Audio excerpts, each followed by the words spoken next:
Hi, I'm Debbie Georgatos. Welcome to my show, America, Can We Talk? Today, we're going to talk about panic porn versus COVID cures. Dr. Richard Bartlett joins me in studio to talk about COVID cures and Independence Day Brilliance by Coolidge and Adams. And of course, I'll tell you why these stories matter to you. Stay tuned.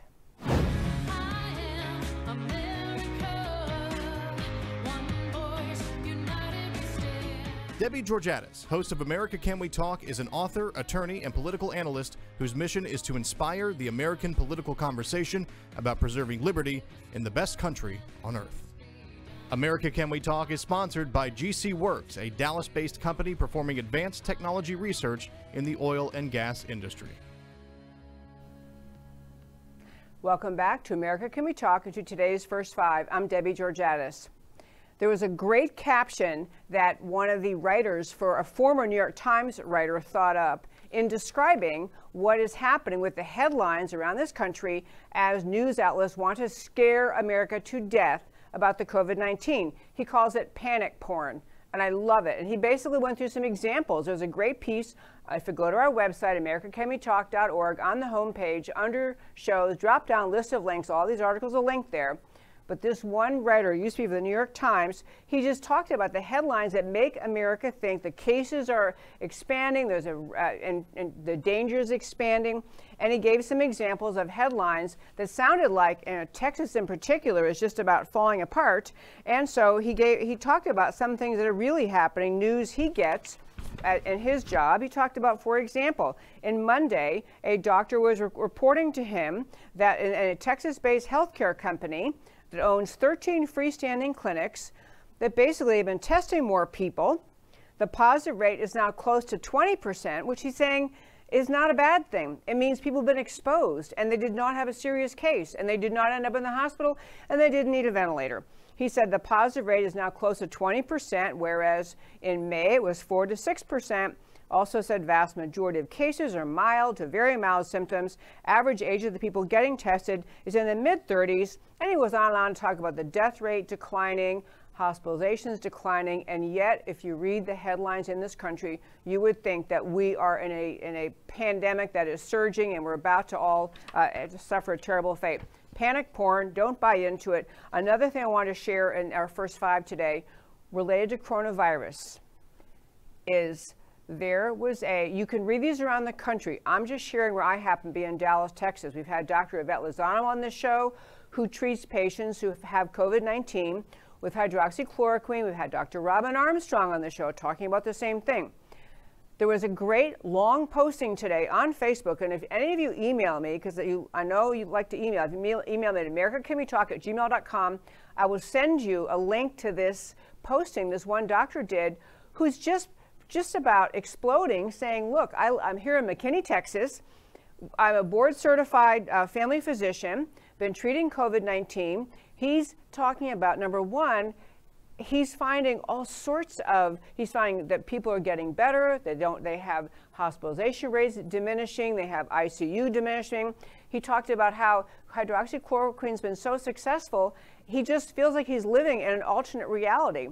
He sees it successful, and yet somehow the headlines sound like we aren't solving anything and that we're headed for disaster. Restrictions are increasing, restrictions increasing in Texas, reducing, closing down bars, reducing the number of people who can be in restaurants. He's talking about that the facts that he sees in his everyday life practice don't fit the reality that the government and the media seems to be trying to present. And basically, he's just saying America needs to be awake to this because American people need to be standing up and saying, you know what, we want to find solutions. The solutions actually should be, everyone should want that. Everyone in government, everyone in the medical profession, everyone in America and in the media should all want to have the best news they have, the most factual news they can get about coronavirus, COVID-19, and where we really are. This doctor is just kind of like a voice in the wilderness saying, why in the world can't we get this news out there? Last quick point in today's First Five, and I'll wrap it up. So Vice President Pence was giving a speech and talking about some of the data. He was also making the point that 50%, half of the new cases of coronavirus cases are coming from Arizona, California, Florida, and Texas. And so leaving Florida out of the equation for a moment, Arizona, California, and Texas have in common border states. They are border states with a serious problem, people coming over the border and bringing coronavirus problems with them. We do not have in the American population a surge in coronavirus cases that justifies our drive toward increased restrictions in this country. Well, I'm going to say, I'm wrapping up the first 5 with that. I do think that it's important to understand, in talking about coronavirus, I respect people's decisions to live their lives the way they want. If you want to stay home, if you believe you're compromised, if you believe you're just fearful. It's one thing to say. To me, the issue has always been about what is the role of government and what is the right of government to keep you, to limit your freedom based on a health scare. And we've had, in fact, Senator Bob Hall joined the show last week or 2 weeks ago talking about, too, in Texas, the extraordinary restrictions being put in place when they're not justified by the facts. But I want to wrap up, really I'm wrapping up the first 5 with this point. Everyone in America should care very much about finding solutions to coronavirus, to fighting the spread, to finding solutions to people who really suffer from COVID-19. We all should care. There's a growing sense among a significant portion of Americans that this problem of coronavirus is being manipulated politically by people with an agenda other than finding out a way to deal with the coronavirus, an agenda to push America ultimately toward becoming more subservient to the government, to become more willing to do what they're told by the government in terms of staying in their homes, not opening their businesses, wearing masks, all the things the government is saying.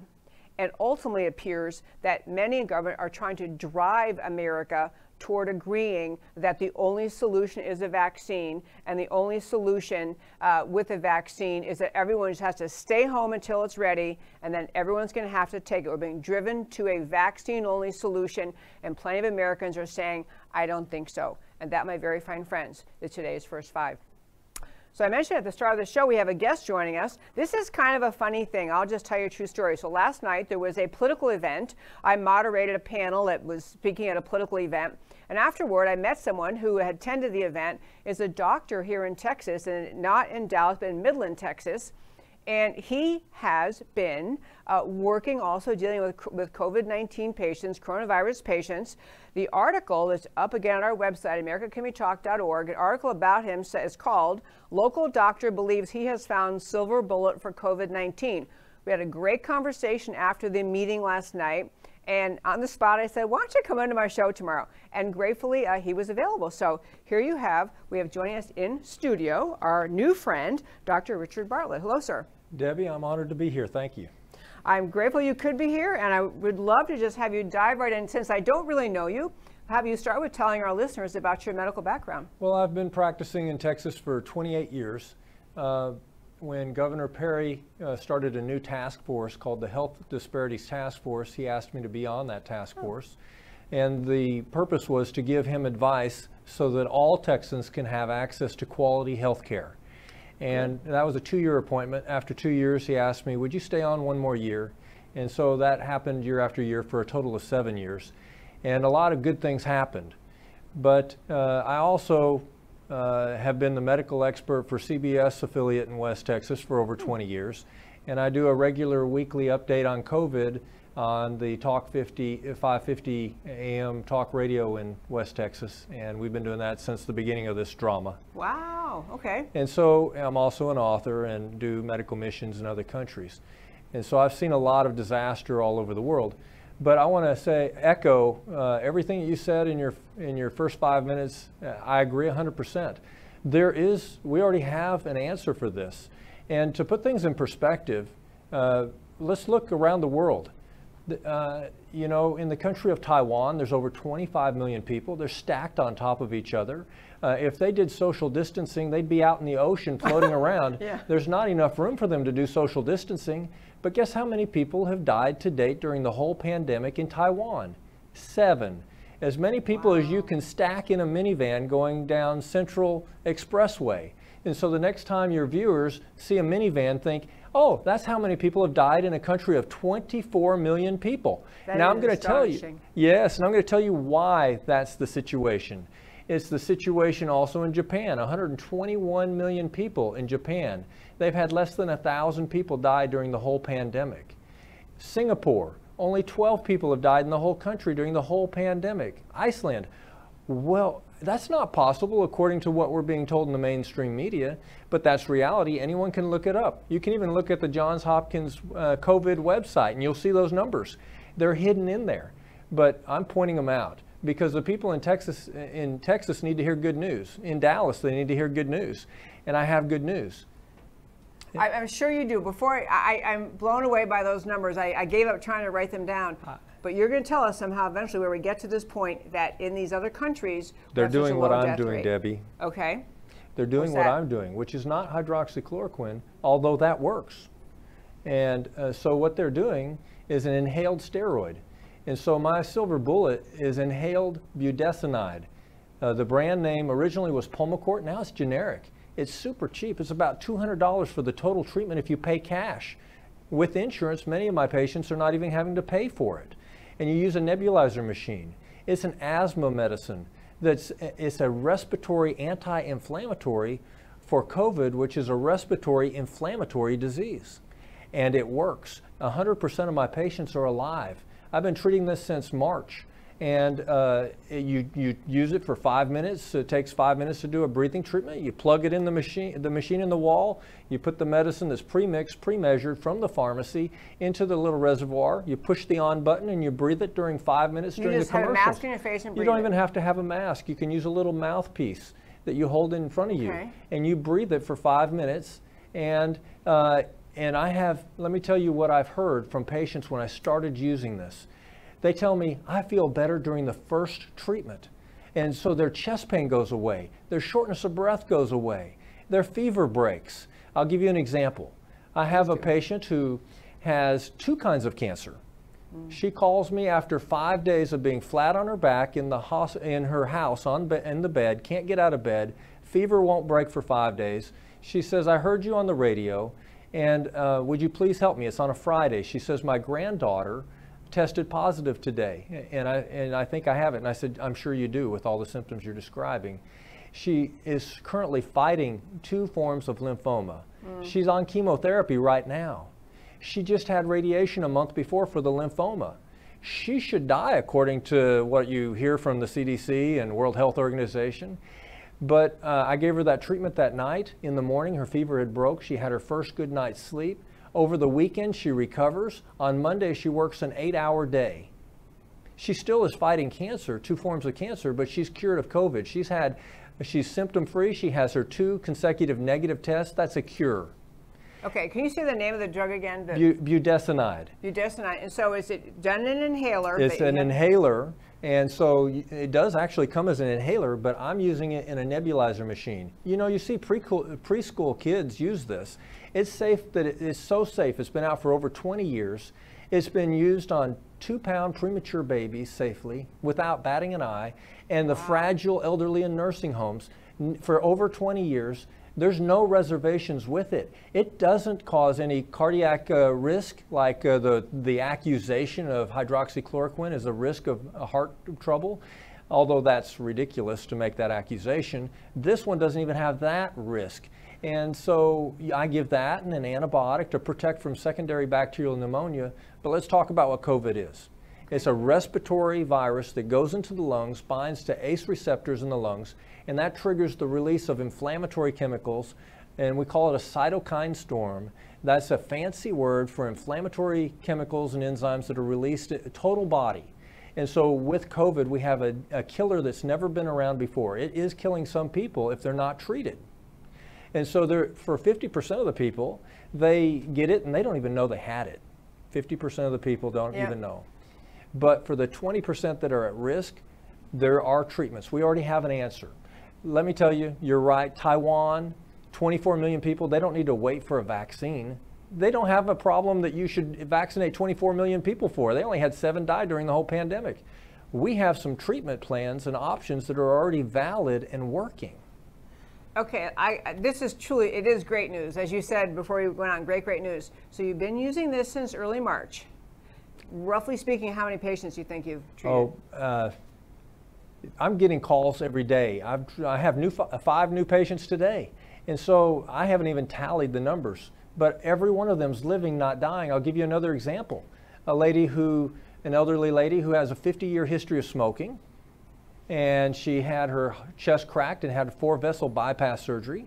She's on medicine for high blood pressure and thyroid disease. She calls me after 5 days of fever and shortness of breath and chest pain. She feels like she can barely get across the room. I start her on the treatment. With the first treatment, she tells me again something I've never heard with this medicine until COVID-19. She says, I feel better during the first treatment. And she's cured with 2 double negatives after the fact. She's so grateful. But sure, with this medicine that's been out for over 20 years, there's lots of research on it. It's safe. Big Pharma's not going to make a dime off it. Nobody's going to make any money.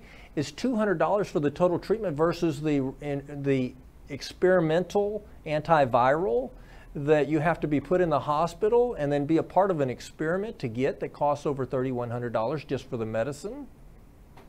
And then you pay for $15,000 at least to be in the hospital during that time, sure, unless you go to the ICU, and then you'll get $30,000 or $40,000 bill on top of being sick. So this is a medication you prescribed before COVID ever came along for yes, other patients for asthma? For asthma prevention. You know, there's 25 million people in America that have asthma.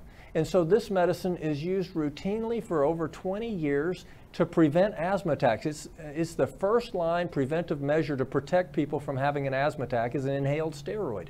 And so that's what they're doing in Japan. That's what they're doing in Taiwan. That's what they're doing in Singapore. So even healthy people over there. Yes. With COVID, they're treating with inhaled steroids if they get COVID. So, you know, for the 50% of the people who are going to get it and never have symptoms, they don't need medicine. They certainly don't need a vaccine. But for the 20% that are at risk of death if they don't get treated, we have an answer. And here's what we need to do. Early treatment, early testing, early treatment. We need to detect it early. For every disease, Debbie, America has the best healthcare system. And we do early detection and early treatment for cancer, for heart disease, for stroke, for all kinds of infections. But this is crazy that we're doing what communist China is doing, and we're parroting that through the World Health Organization. Yep. And then the World Health Organization is praising what China did.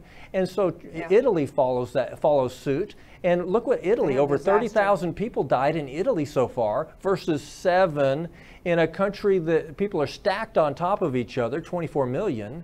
And so I'm telling you, they came upon the same solution that I came upon independently. I started treating this in March, and it works. Okay, one of the things, so I know you've used it before, which is great. So when you realized that COVID-19 was having such a disastrous thing in America, did you read someone else who advised you to try this? This was you realized this might work. I was in March, I was working a 48-hour shift in the emergency room. And I was distraught. Quite honestly, I was distraught. I'm a Christian. And so I was praying throughout that 48-hour shift. I'd see patient after patient. And I was thinking, God, what am I going to do if someone comes in here with COVID and they're dying? They're going to trust me to do the right thing for them, and I don't have an answer. President Trump mentioned hydroxychloroquine, and then that got shot down immediately. And so I was praying. I laid down for a cat nap between patients. I woke up convinced that God had given me a winning strategy. And you know what? A week later, I had to try it out on my first 2 patients. And for every patient, it's working. It's what Japan has stumbled on. And what Taiwan has stumbled on, an inhaled steroid. They're using a different one that I'm using. The one I'm using, I think, is better. Inhaled budesonide with a nebulizer treatment. I'm also giving an antibiotic that'll cover walking pneumonia and other pneumonias called clarithromycin. And I also give zinc because that interferes with virus multiplication. But the silver bullet is inhaled steroids. And the reason I use inhaled instead of IV is because if you give a steroid IV or as a shot in the muscle that goes total body through the bloodstream, or as pills that goes total body, every time you're turning down the immune system, the ability to fight infection. Every time you're dialing down the ability to heal. But if you use it as a targeted source, it's like one of my sons is a firefighter.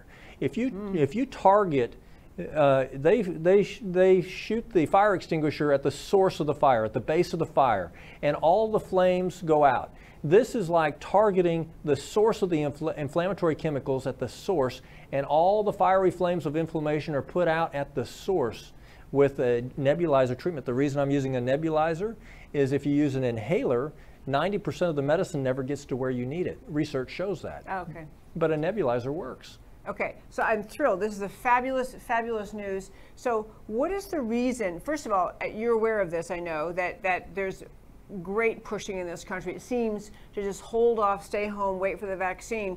When you discover something like this, what do you do as a doctor when you've discovered a new treatment? How do you let other doctors know? How do you let the government know? Debbie, I'm doing everything I can. That's why I stayed here an extra day so I could be on the news with you, so we can let the good people of Dallas know that we have solutions to this problem already. And last Friday, I got a call from Ted Cruz's office. He's heard about it. Okay, so he reached out to me. And so his chief of staff and another member called me, and we had a 30-minute call. I've written a paper about this. We cite 51 articles that are tried and true from established journals, well recognized journals, supporting what we're doing. And so we have sent that unpublished paper to Senator Cruz's office already. So he's responsible for the information he has now, and now everybody knows he has it. Yes, they do. But also, I expect next week, I understand that President Trump will also have my unpublished paper. We're of course going to publish it, but why wait 6 months till it gets published? Let me tell you something else, Debbie. This inhaled budesonide against COVID is currently being studied by the NIH now. Their study will be out in October. They somehow, I don't know if they heard what I was doing, but their study will be over in October. But it's set up for failure at the start. And let me tell you how. Early detection and early treatment. That's common sense. That's the American healthcare system. Sure. What we're getting is what communist China has forced on the whole world. Don't wait until you're a breath away from death. Wait till the house is burned 2/3 down and then seek help. This is what NIH is doing, you're saying? This is what the CDC is telling us to do, and every authority is telling us don't seek help unless if you got mild to moderate symptoms. Wait till you have severe symptoms. I'm getting calls from people who go to the ER because they feel bad, and they're sent home with a positive test saying take Tylenol and tough it out at home. That is the standard of care that's being put out. That's a terrible plan for any health care problem, especially one that can kill you. And for 20% of the people, this is a killer.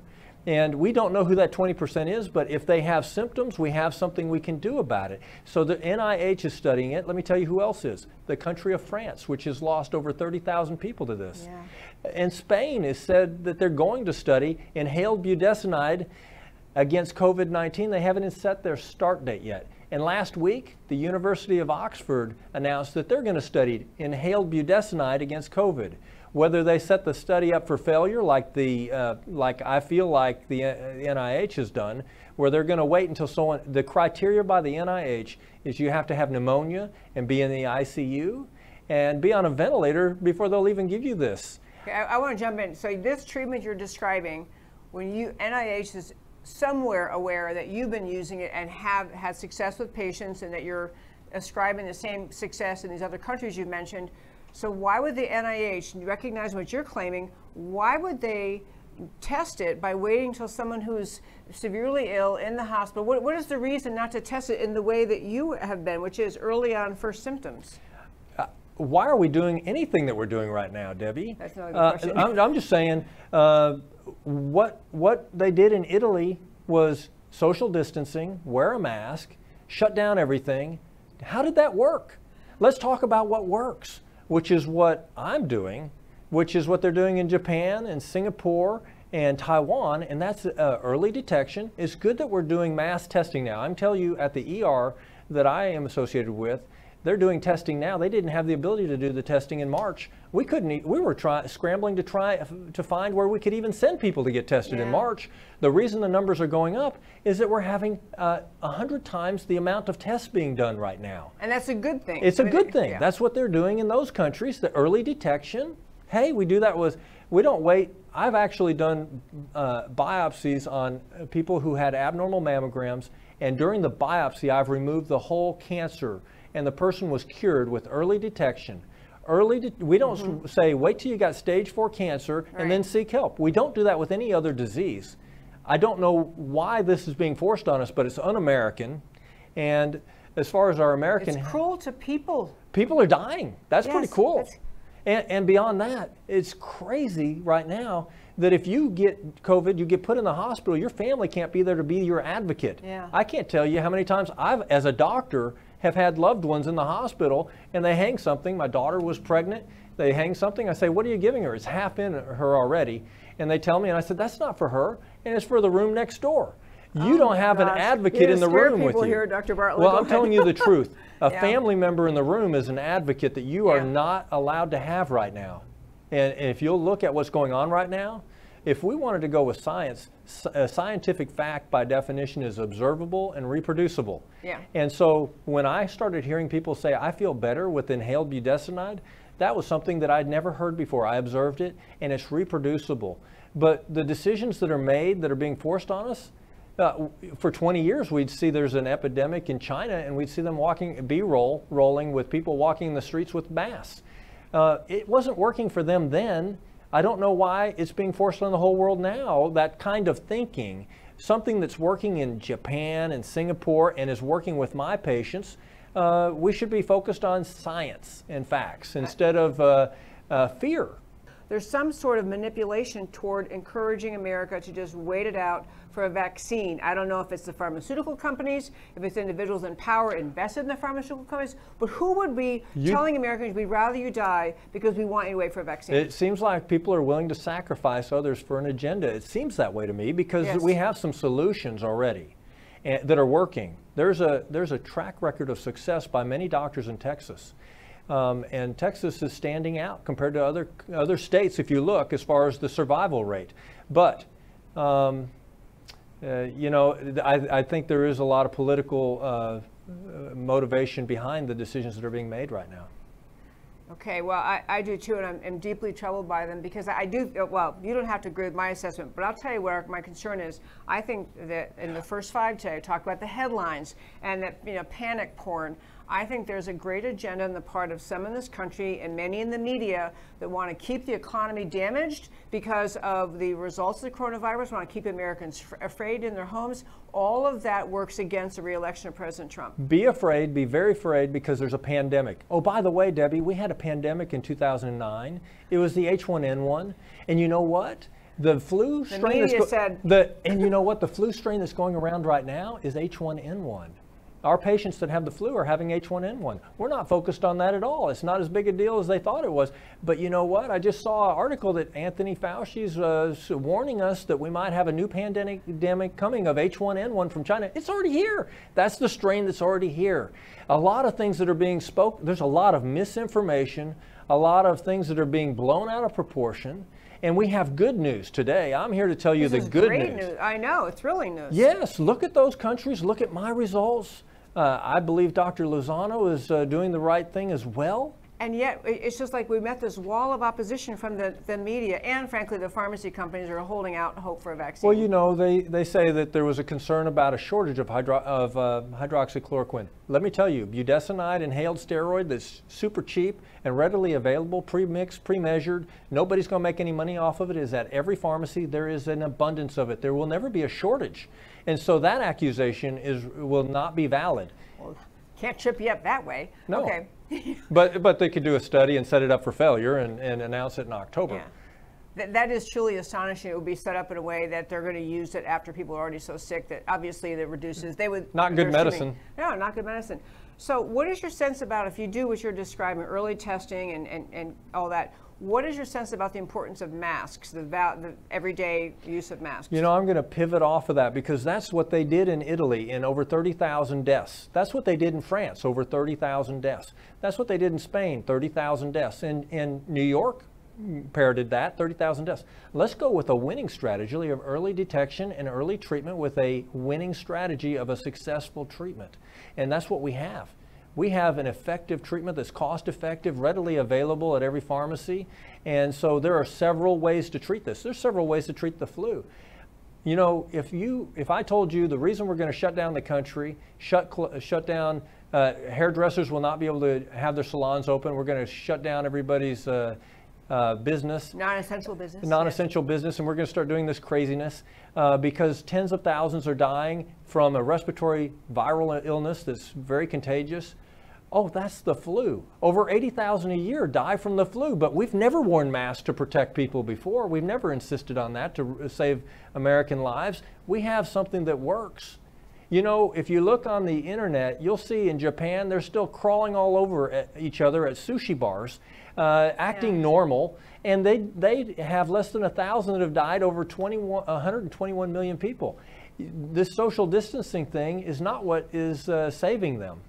That was my next question on social distancing, because there have been many people challenging masks and social distancing, really from a political perspective, of feeling there's just too much control coming out of the government based on a health problem, and and with penalties, actual penalties for business owners and personal people's lives, and the whole surrender of our economy, the people losing businesses. And you just, I mean, it seems like those things should have been decided, doctors giving advice and people getting to decide themselves, but there's been a mandatory feel about this that's alarming people. Yeah, when you have the government saying, I know more about what's good for your health than your doctor who knows you and your family, that's socialism. That's communism. Yes. And that's what we've seen not be a good idea in China. We were all in horror watching the apocalypse happen in China. People were dropping in the streets. Everybody saw that. And then we saw it, the wave spread across Italy to France to Spain and then to our country.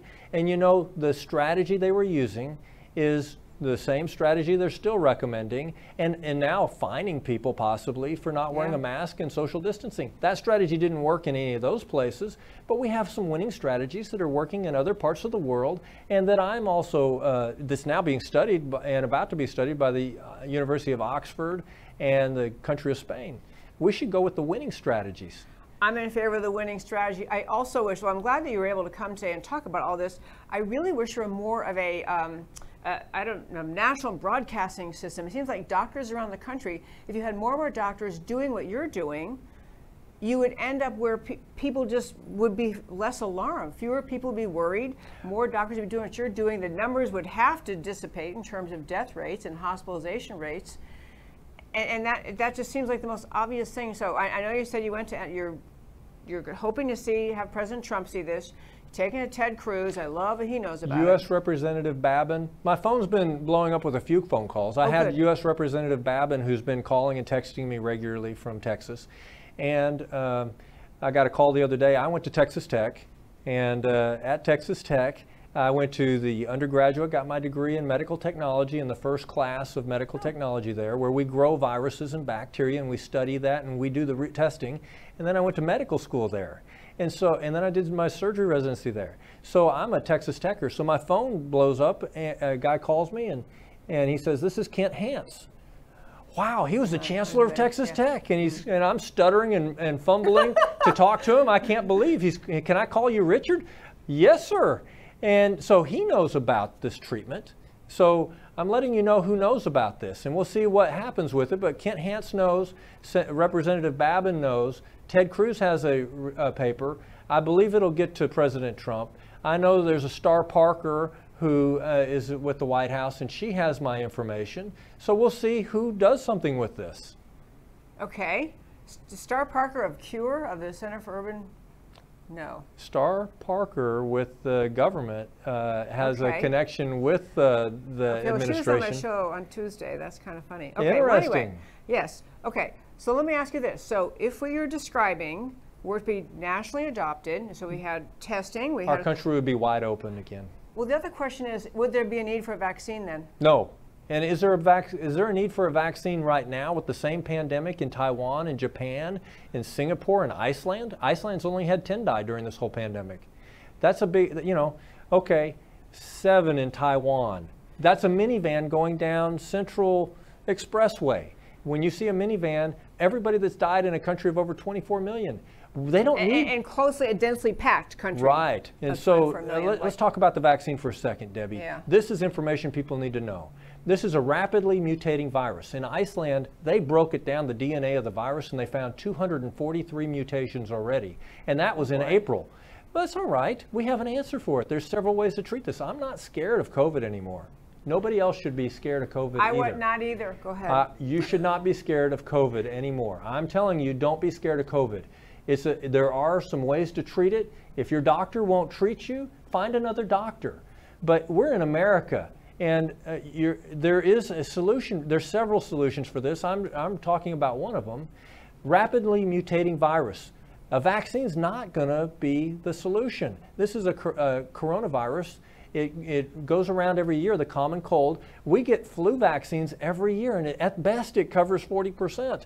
And so that's not a 100% success rate, and you have to get it every year. If they're going to make this vaccine, it's not going to be a one-time shot that was my that will last cure question. you. And yes. By the way, the people like Anthony Fauci and Birx who brag that they've been working on a vaccine for AIDS for 40 years, and they have not been successful because it's a rapidly mutating virus, parallel to what we have now. So misinformation is out there being sent to doctors right now that we're not worried about a vaccine being made because this isn't changing much. The fact is that they're not going to get, unless they do some research, 243 mutations in a study in Iceland already.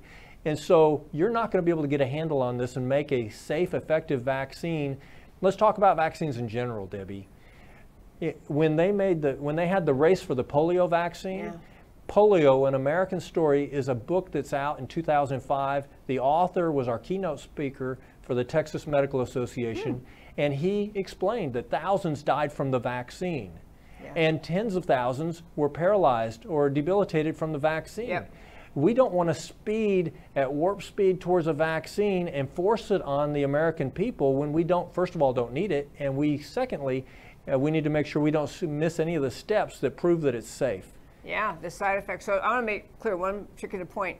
243 mutations of this means in Iceland. In Iceland. It's changing. It's changing. Trying to get a handle on it and make a vaccine. Say the vaccine being looked at right now, they're trying to develop now, even if they made it was perfectly effective as to the current COVID-19 problem, would not necessarily be effective for all of the rest of the mutations. Is that correct? Yes. And the beautiful thing about the treatment that I'm using is that no matter how many times it mutates, it's universally going to work because it decreases the inflammation. It's a respiratory anti-inflammatory solution for a respiratory inflammatory problem. And I've had people go through many adventures. Each person's COVID story is different. But thank you, Jesus, all of them have lived. None of them have died. And I am ecstatic. I would think that any American person would be excited about it. Yeah. Dr. Richard Bartlett, this is a fabulous, first of all, I'm so glad we connected, interesting kind of at a political meeting, but I'm so glad we connected, so glad you can come in.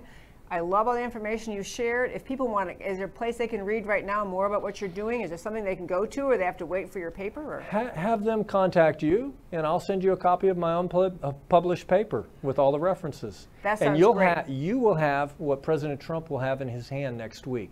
You will have what Senator Cruz has in his hand. Whether he reads it or not and what he does with it is up to him. But you're going to have what he has, and it's working.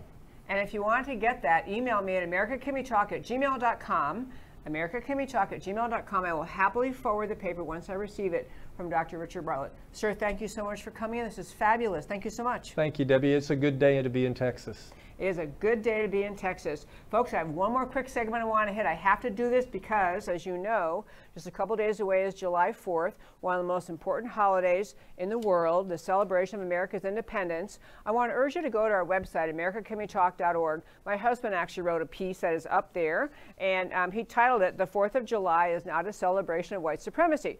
What he was getting at was all the objection to President Trump planning to have a celebration of July 4th at Mount Rushmore, and some pushback from leftists. Actually, the Democrat Party put a tweet up calling having July 4th celebration at Mount Rushmore with fireworks an example of white supremacy. They actually said that, the official Democrat Party. They took it down because like a grown-up entered the room and said, you know, this doesn't look good for us. So, but I do want to urge you to think about this idea of what July 4th celebrates.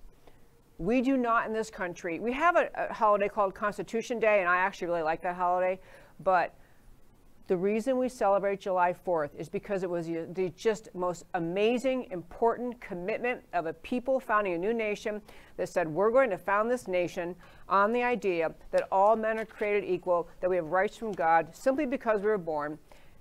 The concept of America, the idea of America, created in the Declaration, ultimately after having the Revolutionary War and a little bit of fussing how to do it, ending up with a Constitution, was the idea that we can have a country rooted in that liberty.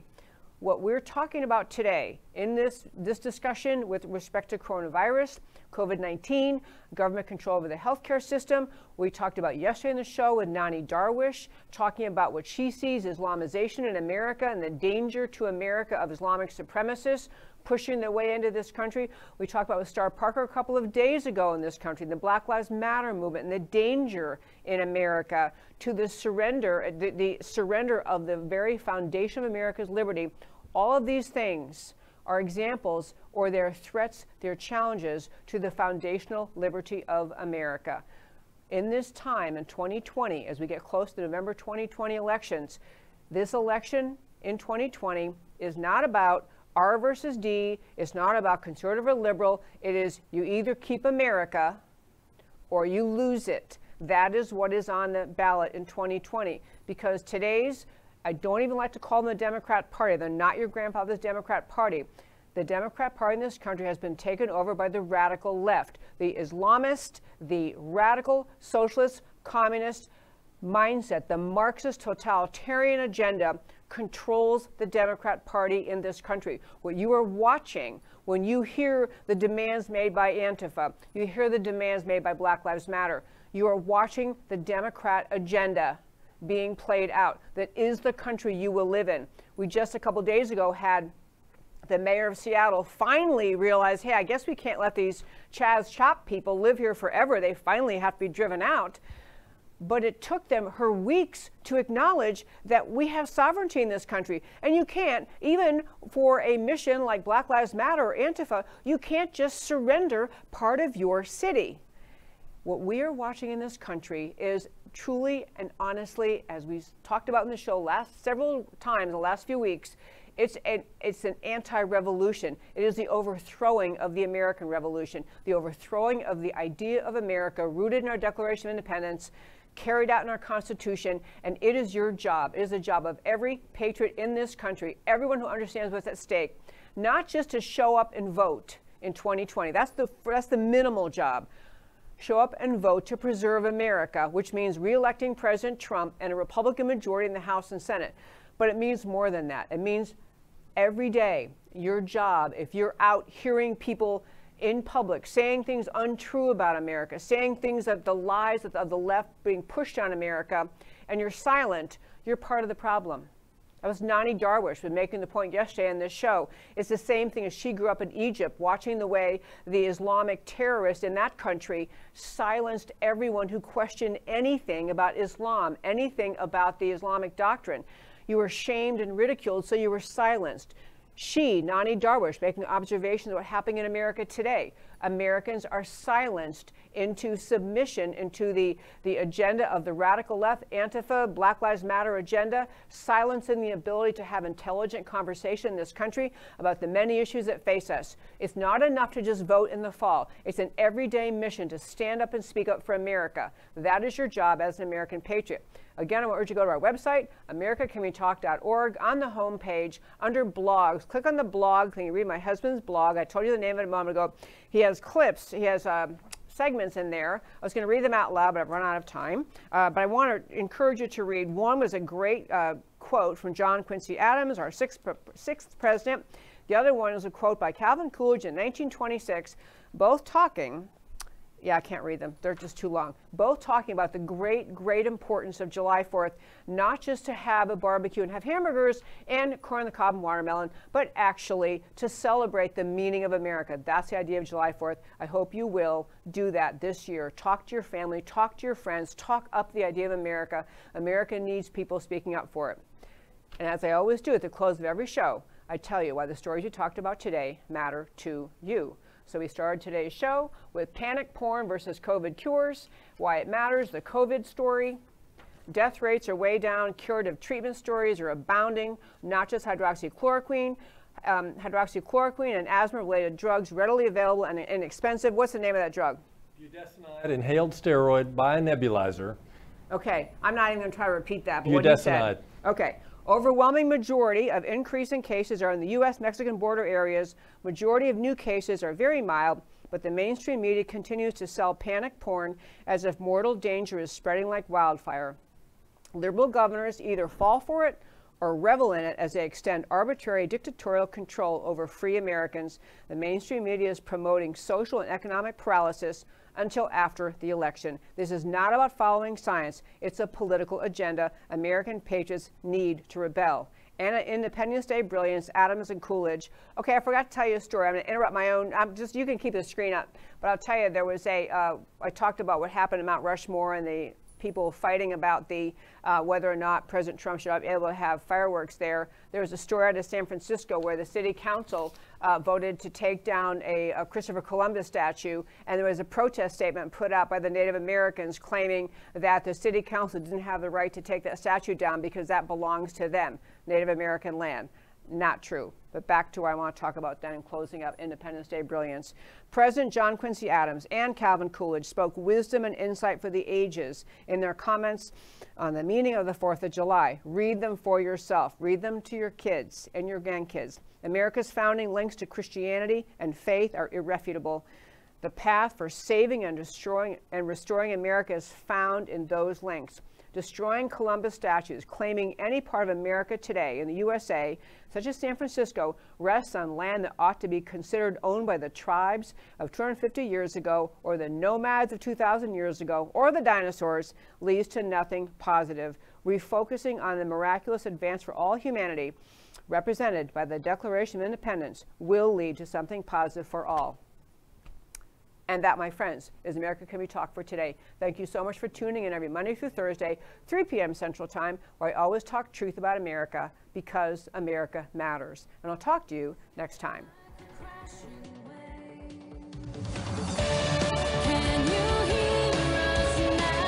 America Can We Talk? Truth about America.